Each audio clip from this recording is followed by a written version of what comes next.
अस्सलामुअलैकुम, मेरा नाम है आमिर और आप देख रहे हैं स्पिरिचुअल MTV। आज का टॉपिक एक ऐसे धर्म के बारे में है जिसकी जड़ें 4000 साल पुरानी हैं और कहा जाता है इस धर्म की शुरुआत यहूदियत, ईसाईयत और इस्लाम से भी पहले हुई थी। और इस धर्म का नाम है ज़ोरोएस्ट्रियनिज़म या पारसी। ये धर्म कैसे इस्लाम से इतना ज़्यादा मिलता जुलता है, इस धर्म में एक खुदा को मानने का कॉन्सेप्ट कहाँ से आया, इन सभी बातों को जानेंगे आज की इस वीडियो में। आखिर तक बने रहें हमारे साथ। ज़ोरोएस्ट्रियनिज़म की शुरुआत ईरान में 1200 से 1000 ईसा पूर्व ज़रतुश्त नाम के पैगंबर ने की और इन पैगंबर को फ़ारसी में ज़रतुश्त भी कहा जाता है। इन्होंने उस समय के अलग अलग पत्थरों के देवी देवताओं को मानने से इनकार किया और एक खुदा अहूरा मज़दा की इबादत पर जोर दिया। पैगंबर ज़रतुश्त का कहना था वो खुदा के नबी हैं और उन पर वही यानी खुदा का सीधा संदेश आता है। दोस्तों, यहाँ तक तो ये धर्म इस्लाम से मिलता है क्योंकि इस्लाम के अंदर भी नबियों और पैगंबरों का कॉन्सेप्ट है और पारसी लोग भी ज़रतुश्त को पैगंबर ही कहते हैं। पारसी लोगों के हिसाब से ज़रतुश्त खुदा नहीं है बल्कि खुदा के भेजे हुए पैगंबर हैं जिन्हें इंसानों की हिदायत के लिए अवेस्ता नाम की किताब देकर भेजा गया। अब अगर इस किताब अवेस्ता की बात करें तो इसकी भी कुछ बातें या यूँ कहिए आयतें कुरान से काफ़ी हद तक मिलती जुलती हैं। पारसियों की किताब अवेस्ता के मुताबिक इस पूरी दुनिया को बनाने वाला एक खुदा है और ये किताब पॉलीथीज़ियम यानी बहुत सारे खुदाओं को नकारती है और एक खुदा यानी मोनोथीज़ियम को सपोर्ट करती है। साथ ही साथ मैं बताता चलूँ पैगंबर मोहम्मद सल्लल्लाहु अलैहि वसल्लम पर नाजिल होने वाली किताब जिसे मुसलमान कुरान कहते हैं वो भी खुदा के बारे में यही कहती है।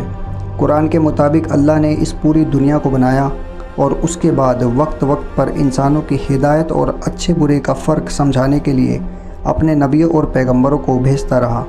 और कुरान ये भी कहता है कि इस दुनिया को बनाने वाले बहुत सारे खुदा नहीं हो सकते, अगर ऐसा होता तो वो एक दूसरे पर चढ़ाई कर देते। यहाँ तक ये दोनों किताबें यानी कुरान और अवेस्ता कुछ हद तक सिमिलर हैं। अब इससे थोड़ा और आगे यानी जन्नत और जहन्नम के बारे में ये दोनों धर्म क्या कहते हैं और कितना एक दूसरे से मेल खाते हैं, इसे भी जानने की कोशिश करते हैं। इस्लाम के अकॉर्डिंग इंसानों को सिर्फ एक ही बार ज़िंदगी मिलती है और इस दुनिया के बाद दोबारा जन्म नहीं मिलता और जब वो मर जाता है तो उसकी रूह को एक कोल्ड स्टोरेज जिसे आलम बरज़ख भी कहते हैं वहाँ पर क़यामत के आने से पहले रखा जाता है और जिस दिन क़यामत आएगी उस दिन सभी रूहों को आलम बरज़ख से निकलकर मैदान महशर की तरफ लाया जाएगा जहाँ पर उन्हें एक ब्रिज जिसे पुल सिरात कहते हैं उसके ऊपर से गुजरना होगा। अगर कोई इंसान नेक होगा यानी उसने दुनिया में अच्छे काम किए होंगे तो वो उस पुल को पार करके जन्नत में चला जाएगा और अगर बुरे काम किए होंगे तो वो पुल से नीचे गिरकर जहन्नम की ओर जाएगा।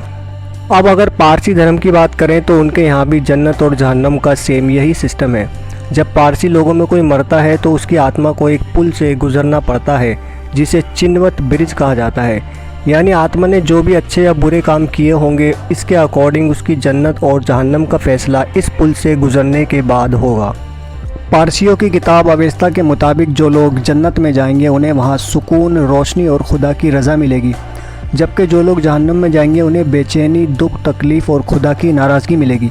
सिर्फ जन्नत और जहन्नम ही नहीं बल्कि इससे भी आगे अवेस्ता किताब में क़यामत का कॉन्सेप्ट भी इस्लाम से काफ़ी हद तक मिलता जुलता है। पारसी धर्म में क़यामत के दिन को फ़राशो कैरती कहा जाता है।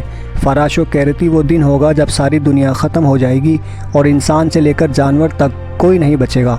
पारसियों के मुताबिक इस दिन सभी का हिसाब किताब होगा और उसके बाद हर एक इंसान को चिन्वत ब्रिज से गुजरना होगा। जो इस पुल को पार कर लेगा वो बेस्ट एक्सिस्टेंस यानी जन्नत में जाएगा और जो पार नहीं कर सकेगा वो बैड एक्सिस्टेंस यानी जहन्नम में जाएगा।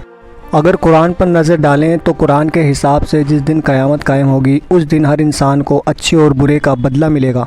सारी ज़मीन साफ़ मैदान की तरह बना दी जाएगी और जो कब्रों में होंगे उन्हें निकाला जाएगा और उसके बाद लोगों के अमाल का हिसाब होगा। दोस्तों, ज़ोरोएस्ट्रियनिज़म एक ऐसा धर्म है जो तौहीद परस्ती यानी एक खुदा की इबादत पर ज़ोर देता है। अल्लाह ने इस दुनिया में 1,24,000 पैगम्बरों को भेजा और सभी ने एक खुदा यानी अल्लाह की इबादत पर ज़ोर दिया। तो शायद ऐसा हो सकता है कि ज़रतुश्त उन नबियों में से एक हो, लेकिन हकीकत क्या है वो सिर्फ अल्लाह ही जानता है।